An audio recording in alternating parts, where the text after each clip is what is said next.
Finding his father's murderer at 8, all here on Channel 4.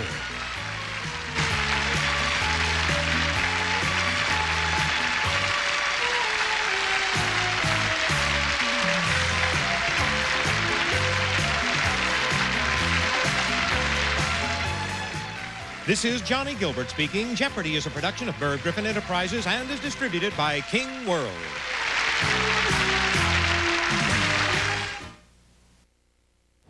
Time to think ahead. What will your final years bring you? A quiet life at home or nursing home care? And what kind of sacrifices will you be forced to make? One thing I had that I just loved and liked a lot was my cat, and I had to give him away. Despite that sacrifice, this woman may be lucky. Nursing homes and adequate health care may be tough to find in coming years. A look at the prospect of growing old in Minnesota is next on Newsday.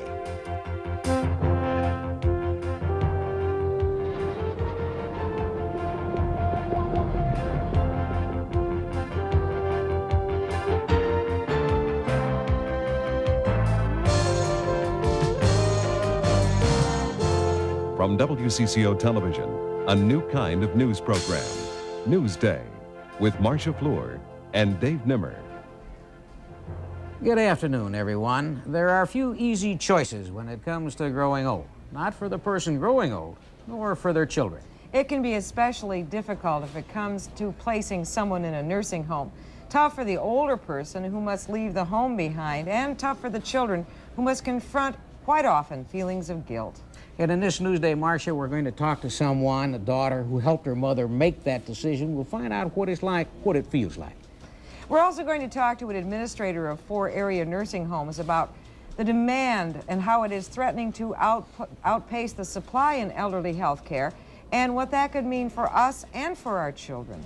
And a bit later on Newsday, we'll learn the difference between juvenile and adult diabetes and hear about a University of Minnesota study to help predict diabetes in children and treat it. But before we get to any of this, we'll get to today's news headlines with Don Shelby. Don? Good afternoon, Dave. Marcia, good afternoon, everyone. Gary Hart has put his presidential campaign on hold. He flew home to Denver today to be with his family. Hart has been dogged by reports linking him with a Miami model. A campaign official said Hart was taking a few days or even weeks off, but that his campaign will eventually continue. Big Mouth's condition has worsened, and SeaWorld veterinarians say the beluga whale could die at any time. Big Mouth and his mate were sent to San Diego after Big Mouth developed a bone infection that was feared to be fatal. He has since developed a respiratory infection that has further weakened the already ailing male. Contract talks for 6,300 Twin Cities area registered nurses resume today with a vote set for next week. The differences are money and shift language, but union officials say a shortage of nurses has put them in a strong bargaining position, stronger than they were 3 years ago when they walked off the job in the first such nurses' strike. Holly Needles and I will have more news coming up in a half an hour on the 5 p.m. report. Thank you, Don. In just a moment, folks, we'll see how caring for the elderly in Minnesota can be an expensive and a difficult proposition. Who will pay the price as we all grow older and need more help? That's coming up on Newsday.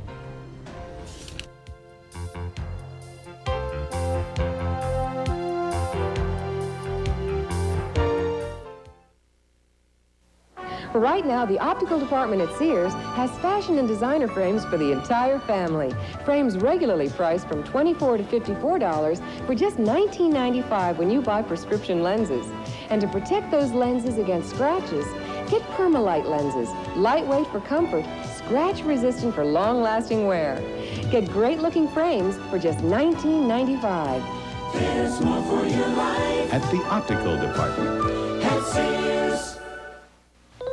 This is a friendly reminder from Isotoner that Mother's Day is just around the corner. Isotoner Comfort Slippers gently massage Mom's tired feet to help her feel good all over. Buy Mom Isotoner Comfort Slippers, and for this week only, you'll receive an extra bonus. This 5-piece cosmetic brush set is yours free with purchase. So be doubly good to Mom with Isotoner Slippers and this pretty brush set. Available at Dayton's. Announcing grand opening. Another Highland Superstore. Announcing audio, bigger selection, famous brands, lots of brands. Announcing video, VCR, video disc, famous brands, television. Another Highland Superstore. Announcing appliances, famous ones, large ones. Highland Superstore. Announcing a grand opening sale, low prices at all Highland stores. An RCA 19-inch color TV with automatic fine-tuning is just $188, and a Pioneer auto-reverse car stereo with free normal installation is just $98. And there's more. Thank you. Highland, 3 Twin Cities locations, Inver Grove Heights, Minnetonka, and Brooklyn Center. Sale starts Friday, May 8th at all 3 stores. Here's something maybe you didn't know. In the next 25 years, the fastest growing group in Minnesota will be the elderly. As a matter of fact, while the general population will grow less than 20%, the number of seniors will increase more than 40%. The number of elderly Minnesotans living in nursing homes also has grown sharply over the last decade. In 1970, there were 29,000 nursing home patients compared to more than 40,000 10 years later in 1980. Those figures ought to concern most of us because taxpayers spend nearly $500 million a year in Minnesota on nursing home care. In fact, Minnesota ranks second in the country in the percentage of Medicaid going to nursing homes. But the economics is only part of the story. It costs an average of $25,000 a year to keep a patient in a nursing home, sometimes more depending on the level of care. And these days, that care level is rising because seniors are coming to nursing homes older and sicker, in need of more care. It's a last resort before families even think about nursing homes. They may think about them, but it's a last resort before they go to the point of saying that it's time. Everything will be tried first. Whatever they can get at home to help them stay in their home, because we all value that so much. And we would be the first to encourage people to do that. There are plenty who agree that nursing homes are a last resort and predict that will be even more the case in the future. I think families are trying to take more responsibilities in caring for their mothers and their fathers. I think you're going to see more people trying to keep them at home. You're going to see maybe more home care agencies providing incentives. A lot of people fall in the cracks where they just simply cannot afford home care, yet if they move into a nursing home, they're going to lose everything. The problem is home care services, such as shopping assistance and house cleaning, are not covered by Medicare or private insurance, and sometimes those services are too costly for the seniors. But home care, at any price, would not have kept Helen Hansen out of a nursing home. As painful as the decision was for her and her family, she simply needed the constant care. Her arthritis was too crippling. Helen has adjusted well to her Luther Field nursing home. All the same, it's not like being home. One thing I had that I just loved and liked a lot was my cat, and I had to give him away. What was his name? Boots. Yeah. Everywhere I was, that's where he had to be, was with me. So you had to give up Boots? Yes, I had to give him up. That was one thing that really bothered me. And I just hope whoever's got him is good to him, because he was a good pal. The comforting thing is, with or without Boots, Helen Hansen is getting her needs met. The question is whether society will be able to afford that for everyone who needs it 10 years from now. Here are 2 views from the same administrator, beginning with the brighter look. I think we'll be doing skilled care within the actual home setting itself.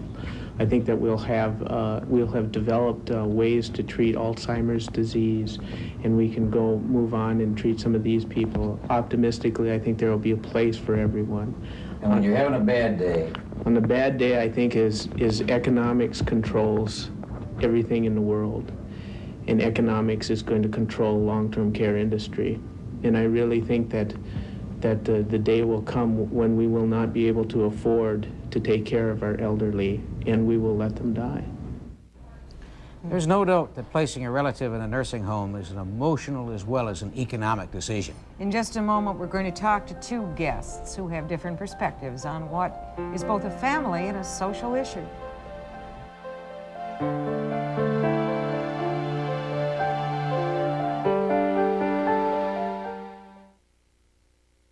So what are you telling You've got ring around the collar. Can you believe it? A girl would tell her boyfriend he's got ring around the collar. What? Me? Ring around the collar?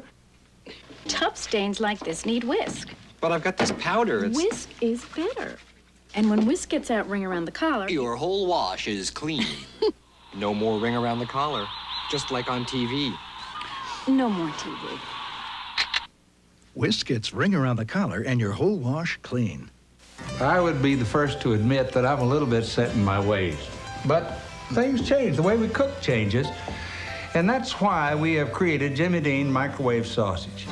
There's no fuss, no mess, and in seconds, you have got a batch of America's #1 sausage. But one thing that has not changed, it's microwave fast, but it's still Jimmy Dean delicious. Jimmy Dean microwave sausage. Tales of heartburn from Gaviscon antacid. Once a man ate all of Italy. Pasta with tomato sauce and garlic. In one night. And the garlic.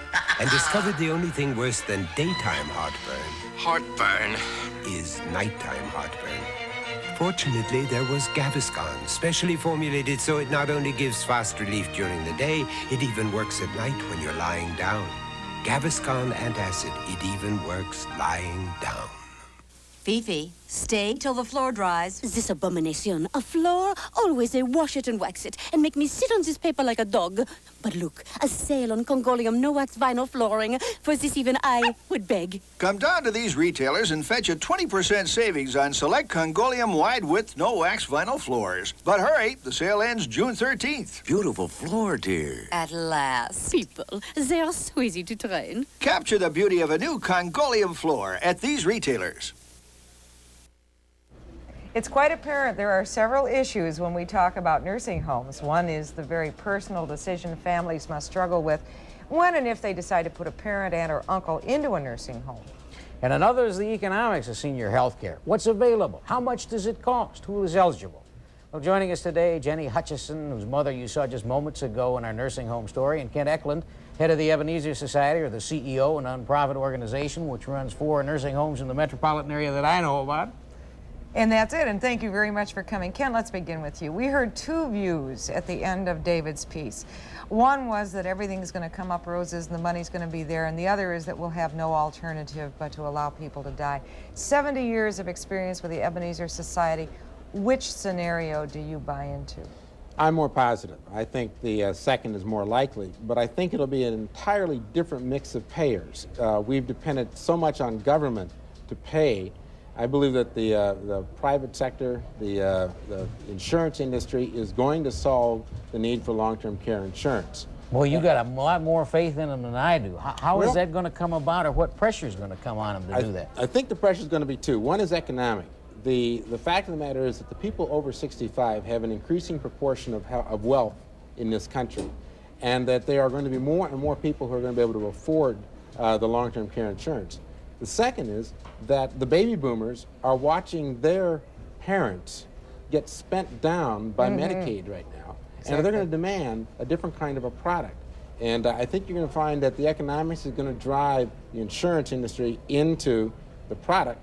Then the result will be probably more means testing of the public sector programs. Jenny, I was telling Marcia about how marvelous your mother was. This is one incredible woman. But the very personal part of it is, how did you feel when you watched this strong, independent woman gradually fall victim to the frailties of arthritis? What does that do to her daughter? Oh, I saw hands that had always worked, and caring hands and loving hands and working hands become hands that were crippled and no longer to do the arts and crafts, no longer able to do the work that she once performed. I always envied my mom's hands. They were lovely, long fingers and calloused from the work. She had always worked in a factory. And to see that happen and to see it happen almost overnight was just an incredibly emotional experience. My feelings were so mixed. I would Anger. imagine. And how did you bring it up? Was it she who finally said, I can't depend on you anymore, it isn't fair to you? Did you say to her mom, it's just too big a strain? How was that decision even approached, Jenny? I can't imagine having to even bring it up. We talked about it on a regular basis. My concern was that she lived in our home. I was a single parent. I worked for Honeywell, a very demanding job, and we live in a townhouse which has 3 stories. And I would worry about my mom as I began to see these changes occur. She could no longer drive, for instance, and so she became less and less self-sufficient. And as time went on, I would be checking during the day and so on. And one evening, I remember I came home, and there had been a problem. She's also diabetic, and I could see that she was in a state which she was not really right there. And we talked about it and the worry and the concern. And of course, it was our home that we had worked, that she had worked so hard for. And the fact that that was out in the country, 20 miles from the nearest grocery store, and realizing that this home was going to have to be sold was also my home. And it was very difficult to see that happen, but we faced it together, and including my daughters. And we talked about going nursing home shopping, which we did. And she settled on one of your homes. There's a right. moratorium on those beds now. That's correct. State says that's enough for at least the time being and for the immediate future. Do you agree with that or not? Well, probably for the immediate future, it's okay. The problem is that they've also determined that the moratorium applies to the replacement of older, less modern, what we call waivered facilities. And so we're not even able to replace the beds that really need to be just on a one-for-one option. The moratorium will last as a cost-cutting device for a little bit longer, but we hope with that opportunity to replace worn-out facilities. You know, what amazes me is that, Jenny, you and your mother had a choice that you could make together. Quite often, a child of a parent does not have a parent there. In other words, the disease, whatever has taken them, is so debilitating that the decision is made unilaterally. Yeah. How do you get over the guilt? Even you have guilt now. Oh, absolutely. I have guilt. I just work it. I talk with my mom about my feelings. In fact, just last summer, she had a crisis at Ebenezer where she got double pneumonia, and it came on just like that. And I was at a wedding, and my husband and I were at a wedding, and my daughters got the call from Ebenezer, and they raced down there. I didn't think that my mom would last through the night. The nurses had already been in touch with the doctor. They had brought the x-ray equipment in. They had already diagnosed that it was double pneumonia. She was in oxygen. And I believe that if it had taken whatever time was necessary to transport her to Hennepin County Medical Center, that we would have lost her. But I sat with her through that night, and we talked about our feelings the next day. Good. You're good people. I admire your mother. Excellent to both of you. Thank you for joining us, and you'll see more of Helen Hansen tonight, as a matter of fact. Thank you. We're going to take a break now, and we're going to change topics when we come back. If you have a relative with diabetes, what's the chance that you might get it? Well, we'll talk about a medical study to help doctors make that call. All right.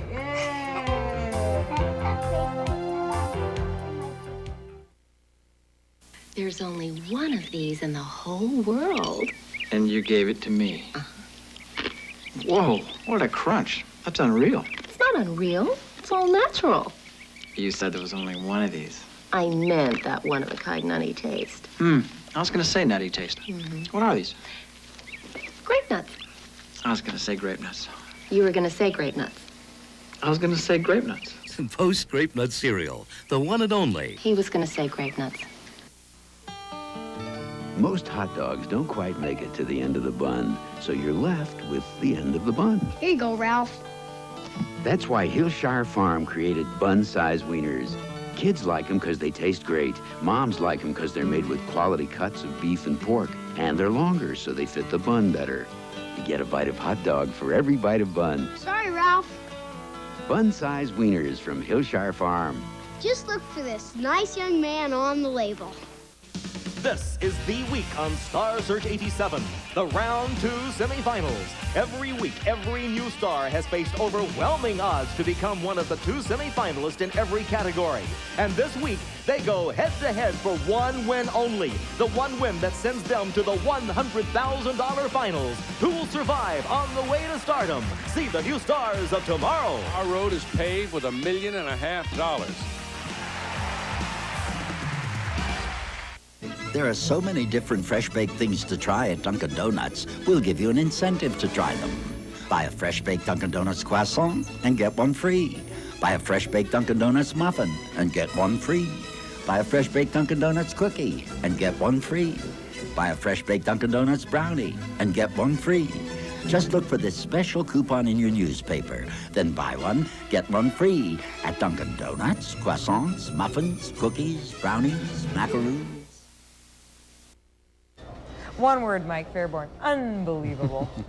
Our stretch of mild, sunny, dry weather is going to continue. Even the chance that we had of some showers over the weekend is kind of beginning to fall apart on us right now. So enjoy it, I guess, is about all we can do. Our forecast for tonight is for mostly clear, a low of 44. Beginning a warming trend, we'll be up into the upper 70s tomorrow with sunny skies, 78 degrees, and on Saturday up into the 80s as we peak out over the weekend.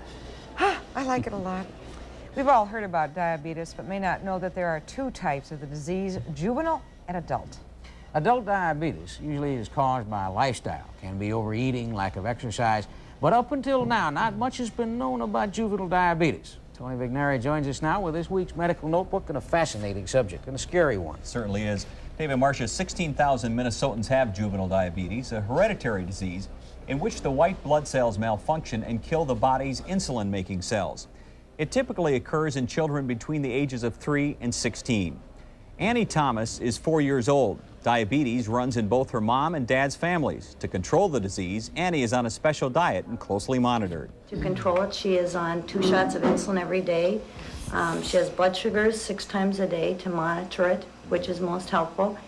As far as the long run with a child this age having diabetes, we don't know. We're hoping that in the near future there'll be advancement, if not a cure. Since juvenile diabetes runs in the family, the Thomases were concerned about their other daughter, 10-year-old Megan. They found out about a study at the University of Minnesota to test children like Megan to see if diabetes is in her future. In Megan's case, we're happy to report that there was no sign of the disease. And joining us now is Dr. Joseph Barboza, the man conducting that study at the university. Doctor, before we get into some of the specifics about the study, explain, if you could, the difference between juvenile diabetes and adult diabetes. Well, as I think you already mentioned, adult diabetes is a mild disease that affects probably something like 6 or 7 million Americans, and it can usually be controlled just with diet. Now, juvenile diabetes is a much more severe disease. It's almost like starving amidst abundance, where the patients cannot use the food because they lack the key called insulin that opens the cells for the use of the food. And it's a much more severe disease that affects probably 500,000 children in this country. Now, the test, this is a new test that can actually detect if this child is going to get diabetes. That's right. Another striking paradox in juvenile diabetes is that it's an autoimmune disease. As the French have called it, it's like a biological suicide. There are white blood cells which function like police force in the body, and in autoimmune disease they can go malfunctioning and they can kill actual insulin-making cells. Now, an important finding in the last few years is that now we realize that this process of destroying beta cells or insulin-making cells can go on for a couple of years. So if we can have a test that detects this silent or pre-diabetic stage before they develop diabetes, it's like being at the scene of the crime while the crime is happening rather than it is being accomplished. What's the prognosis, doctor, for youngsters with juvenile diabetes? Can they be expected to live longer lives now than they used to? Well, that's another paradox. They can live, as long as they take insulin, they can live for perhaps 10, 25 years without any problems, but then several complications catch up with them, like blindness or kidney disease, So we all feel that it's very critical to find a way of preventing the disease, and that's what our test is. How do you prevent it? Now, your test finds that these white cells are already marching, are they not? How then does this help prevent the onset of something that would be an easily diagnosed case of juvenile diabetes? Well, we have two stages here. The test that we offer at the University of Minnesota, which is a free test done on a small blood sample, can detect the children who are actually walking down the path towards diabetes. And once we identify these kids, then we can do at least accomplish three things. First of all, we can forewarn the parents so that they can watch those children and prevent diabetes from being undiagnosed for a couple of days, which actually can be fatal. And we can also identify them so that we can try new treatments to try to prevent the disease. And we do have several treatments sort of on the drawing board, which we hope will be ready to go in perhaps 1 year. Doctor, we should point out we'll have a lot more on this story at 10 o'clock tonight, and we should also add that if you have a son or daughter with juvenile diabetes and you would like to be included in this university study, you can call 624-9603. That's 624-9603. Doctor, thank you. Doctor, thank you, and congratulations on your work. Thank your you. phone calls are next and numerous. Yeah, your phone calls were heated about the Guardian Angels protest in front of Ferris Alexander's adult movie theater. What are you talking about? Is that how much you care, Mr. Alexander? I don't care about you, you punk, you. You don't care about anybody. No, I don't care about you.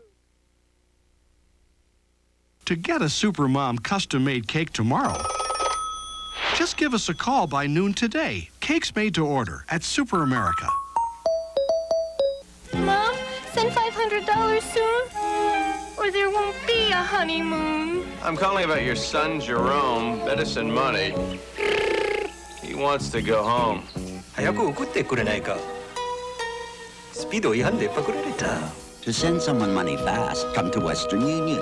We'll make sure it gets to any of our 10,000 locations, usually in 15 minutes or less. Sayonara. Western Union, the fastest way to send money.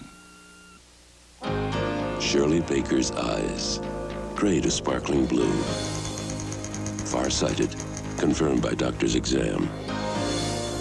Happy with bifocals without lines, with a gradient blue tint. Shirley Baker's eyes, corrected, attracted, and loved. Pearl knows how glasses work. Pearl cares how glasses look. Nobody cares for eyes more than Pearl. Best Products and Black & Decker have got some great ideas for Mom waiting for you. Black & Decker's popular automatic shut-off iron with Silverstone coating shuts itself off if you forget, $39.92. Black & Decker's Space Maker can opener mounts conveniently under cabinet, $18.92. Black & Decker's Space Maker drip coffee maker saves counter space, and the digital clock timer brews coffee automatically, $56.96. All this and more at Best Products. Have Ferris Alexander's pornography shops contributed to crime on Franklin Avenue? And are the Guardian Angels doing any good by picketing the theater in Alexander's suburban home? Those were just some of the questions that came up during yesterday's debate between Curtis Sliwa of the Guardian Angels and Ferris Alexander's attorney, Randall Tide. A few callers defended Alexander's right to run the bookstores how and where he pleases, but many more of you thought they should be shut down. As for the Guardian Angels' tactics, well, you had mixed feelings there, too.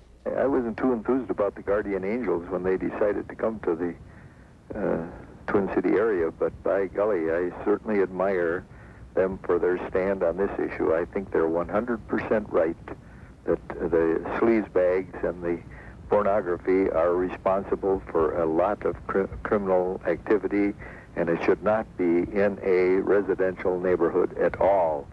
I was very unimpressed with the irrational behavior of Curtis Sliwa and the Guardian Angels. Picketing a theater is not going to solve any murders. The murderer could just as easily be one of the picketers as one of the patrons. I was originally very impressed with the Guardian Angels, but I do not support them any longer. Since when did the Guardian Angels go from being protectors to being punks? The Guardian Angels don't belong in this arena. Silwa ought to talk to Mother Angelica and then take a walk through all those beautiful flowers you showed, and then maybe he'd mellow out. Let us know what you thought of today's show by calling us at 330-2404. Today we talked about diabetes treatment and what happens when those we love can no longer care for themselves. Our number again, 330-2404. Tomorrow's show will also deal with difficult decisions. In fact, they are the hardest decisions of all, and they deal with life and death. Who decides when the time is right to die? We'll look at that question from several points of view on tomorrow's Newsday. This is not a difficult decision at all. We will now turn things over to the 5 p.m. report with Colleen Needles and Don Shelby. Among the items coming up on today's 5 p.m. report, presidential candidate Gary Hart is taking time out from his campaign. He says he'll be gone for several weeks. He may be gone for good. The watch continues at San Diego's SeaWorld, where Big Mouth's condition is worsening. He's undergoing tests this afternoon. On deadline to beat an expired contract, registered nurses in the Twin Cities are trying to work out a new agreement. Those and other stories coming up on the 5 p.m. report.